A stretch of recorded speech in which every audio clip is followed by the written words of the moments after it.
Jarl.K. Jackson has Asperger's syndrome and is the founding coordinator for the Tallahassee Autism Support Coalition.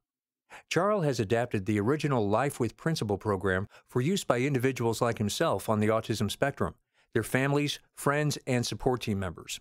He believes that the Life with Principle curriculum and study guide called A Beautiful and Winged Life will speak to people on the autism spectrum and will make a big difference to the lives of individuals who have developmental disabilities or autism spectrum disorders.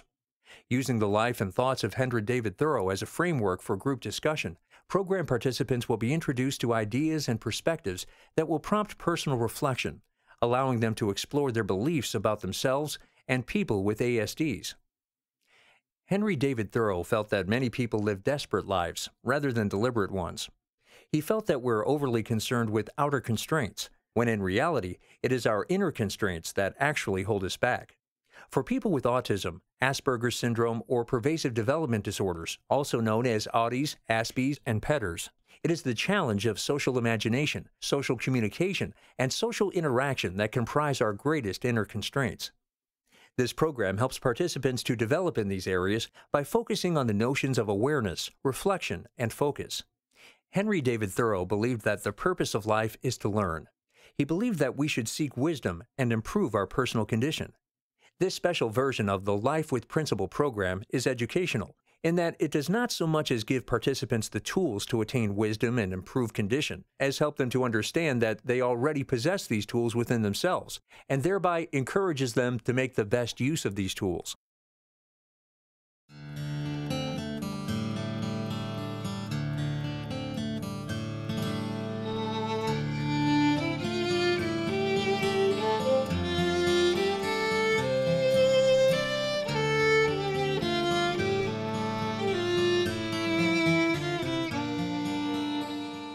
Life with Principle is not about the life of Henry David Thoreau, but an exploration of how his ideas apply to the challenges we face in the 21st century.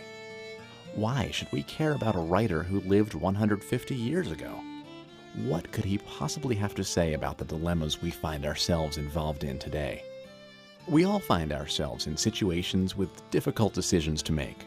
We often try to figure out where we fit in, how we can also follow our own way, even when others all seem to be going a different route. Where do we get the courage to make changes in our lives so that we feel more comfortable with ourselves? We will introduce you to people from many different backgrounds who will talk about the choices that they have made and ways they have coped with various predicaments that they have confronted. Because Henry Thoreau grappled with so many of the same issues, and because he was a good writer, whose words survive in books, essays, and journals, we can come to know him through his connection across time and place. Whether the topic is simplifying our lifestyles and eliminating distractions, being a nonconformist when it is easier to go along with the crowd, examining our obligations to each other and to ourselves, understanding our need to have and conserve wildness, or discovering what is truly important in our lives, Thoreau has insights worth checking out.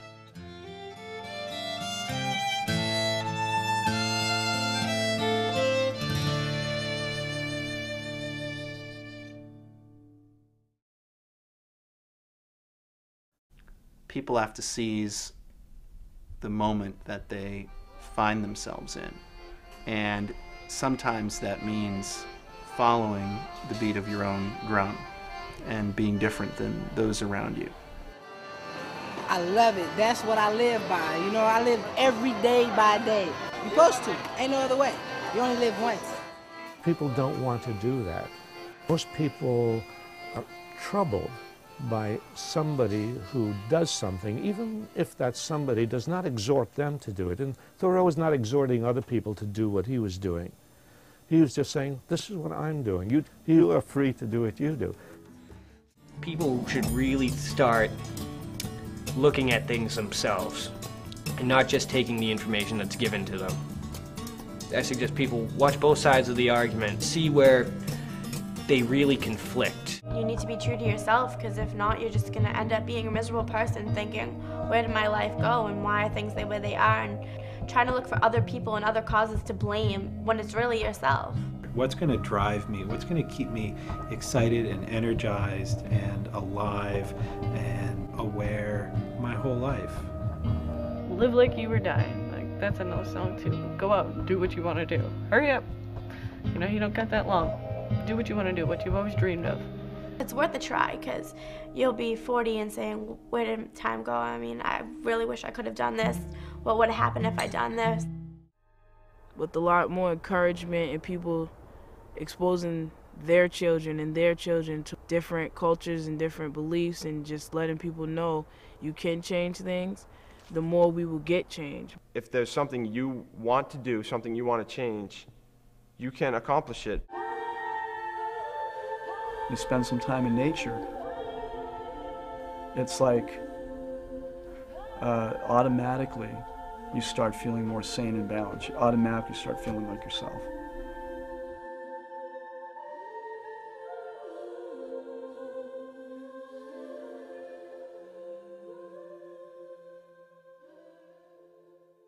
Who knows why there's violence? I mean, it's part of the culture, I suppose. Violent movies. Watch American television. People see that every day. I think in a way it's natural for humans to like violence and gore. And I guess in a certain way that's done by playing violent video games. Video games let you do something you could never do in real life. They're just pointing at games because of the Columbine thing. Okay, so the student enjoyed playing Doom. Big deal, he also got teased on all his life. If you want to blame someone, blame the kids that teased him. Blame the parents that put the guns in his hand. How did he get the guns in the first place, you know? There's got to be a reason for it. If you do something bad like that, well, you're going to do it either way. A game isn't going to change that. Listening to Marilyn Manson isn't going to change that.